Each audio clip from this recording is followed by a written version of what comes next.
Hello friends, feel herbal by ખ્યાતિમાં આપનું સ્વાગત છે। હું આજે મારા માટે આયુર્વેદિક હેર પેક બનાવવા જઈ રહી હતી, એટલે મને થયું કે લાવો તમારી સાથે પણ હું શેર કરું।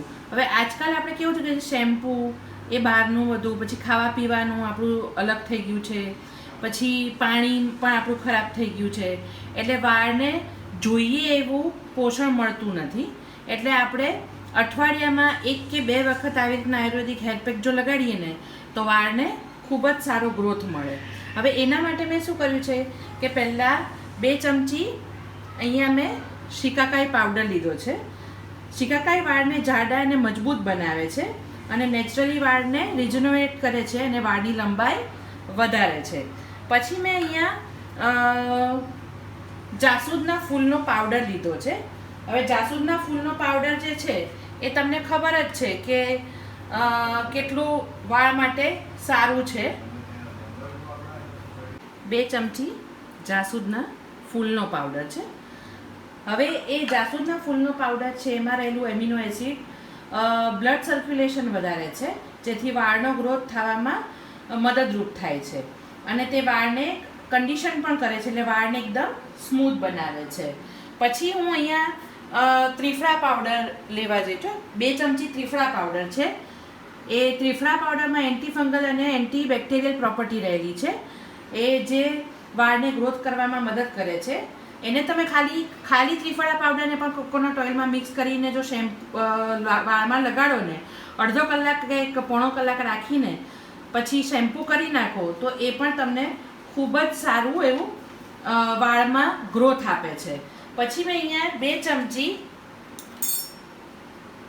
ઓરેન્જ પીલ પાવડર લીધો છે, એટલે નારંગીના છાલ। હવે અહીંયા મેં 2 ચમચી ઓરેન્જ પીલ પાવડર લીધો છે। એમાં સંતરાની છાલમાં વિટામિન સી અને ફ્લેવોનોઇડ્સ રહેલું છે, જે સ્કાલ્પમાં ઓઇલ રિજનરેટ થાય છે ને એને રોકે છે અને સ્કાલ્પને ક્લીન કરે છે અને હેર ગ્રોથને પ્રમોટ કરે છે। પછી 2 ચમચી અરીઠા પાવડર છે।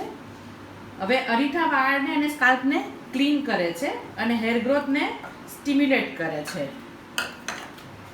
પછી 2 ચમચી જટામાસી, આ જટામાસી પાવડર છે। હવે જટામાસી પણ વાળને ગ્રોથ કરવામાં મદદરૂપ થાય છે અને એક ટાઈપની જડ છે, આપણે જે મૂળ આવે ને એવું છે એક ટાઈપનું। એ એન્ટીઓક્સિડન્ટથી અને ન્યુટ્રિયન્ટ્સથી ભરપૂર છે, એટલે હેર ગ્રોથને સ્ટિમ્યુલેટ કરે છે અને સ્કાલ્પમાં બ્લડ સર્ક્યુલેશન વધારે છે, જેને કારણે હેર ગ્રોથ ખૂબ જ સારો થાય છે।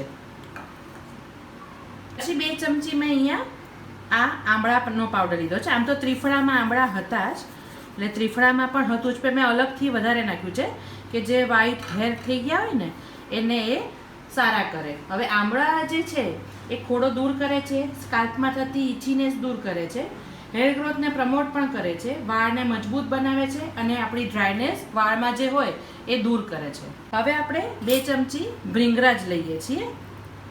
ભૃંગરાજ પણ વાળને રીગ્રો કરવામાં મદદ કરે છે। એનો યુઝ વર્ષોથી વાળ માટે કરવામાં આવે છે। એમાં મેડિસિનલ પ્રોપર્ટીઝ રહેલી છે। ભૃંગરાજને પાણીમાં નાખીને પીવાથી પણ ઘણો જ ફાયદો થાય છે, વાળને સફેદ થતા રોકે છે।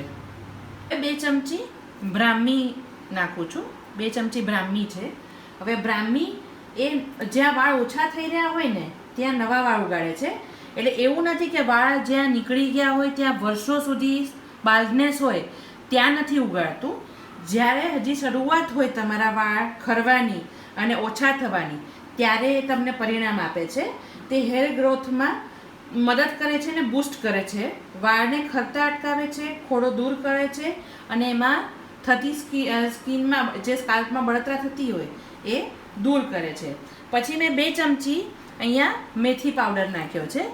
મેથી પાવડર છે એ વાળના ગ્રોથને સ્ટિમ્યુલેટ કરે છે, હેર ફોલિકલ્સને નરિશ કરે છે, સ્કાલ્પમાં બ્લડ સર્ક્યુલેશન વધારે છે, તેમાં રહેલું પ્રોટીન હેર શાફ્ટને મજબૂત બનાવે છે, તે વાળને ખરતા અટકાવે છે અને ન્યૂ હેર ગ્રોથને પ્રમોટ કરે છે। ટૂંકમાં આ આખો આયુર્વેદિક જે હેર પેક છે ને એ વાળ માટે ટોટલ આખું ફૂલ પેકેજ છે। આમાં હજી ઘણી બધી જડીબુટ્ટીઓ ઉમેરી શકાય છે, નાગરમોથ છે, નાગકેસર છે, ઘણી બધી વસ્તુઓ, પણ અત્યારે આપણે રૂટીનમાં જે આપણે આટલી વસ્તુઓ વાળને ગ્રોથ કરવા માટે જે જરૂરી છે એ આમાં નાખી છે।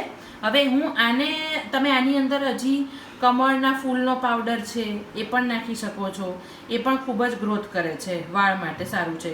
રોઝ પેટલ પાવડર નાખી શકો છો તમે, કલોંજી પાવડર નાખી શકો છો.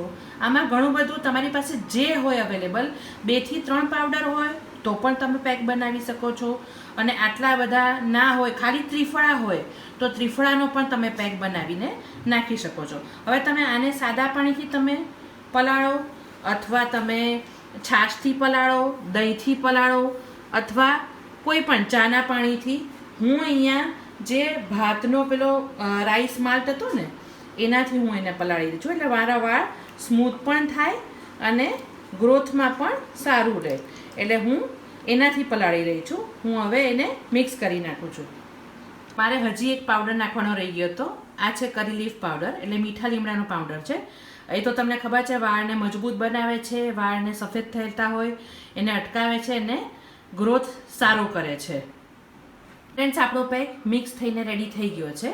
હવે આ પેકને તમારે વીકમાં 1 થી 2 વખત તમે યુઝ કરશો ને, એટલે ગમે એટલા ખરતા વાળ ને એવું હશે ને ઓછું થઈ જશે અને તમારા હેરમાં સારો એવો ગ્રોથ થશે. હવે જો આ બધી વસ્તુઓ છે, આ જટામાસી છે, પછી આ શિકાકાઈ છે, આ અરીઠા છે, હું બધી સાબુત વસ્તુઓ પણ રાખું છું અને એનો યુઝ પણ હું કરતી હોઉં છું. એટલે તમે બી કરો. અને મને આ એટલા માટે એમ થાય છે કે હું તમારા બધા સાથે આ બધી વસ્તુઓ શેર કરું, કેમ કે મારા હસબન્ડને એમને અત્યારે 47 એજ છે, પણ એને દવાઓને એવું બધું ચાલતું હોય છે, અમુક કોલેસ્ટ્રોલની દવા છે, માઇગ્રેન છે, એની દવાઓ છે. તો એના કારણે ઉપરથી કંઈ પણ લગાડીએ છીએ તો પહેલાં વાળ ખરી ગયા છે વધારે ટાઈમથી, એના માટે રીગ્રોથ થવો બહુ મુશ્કેલ થઈ ગયો છે. તો તમારા સાથે આ બધી વસ્તુ ન થાય ને, એટલે જ હું તમારા સાથે આ બધી વસ્તુ શેર કરું છું, તો જેનાથી કોઈ બીજાને કોઈ આવી તકલીફ ન પડે.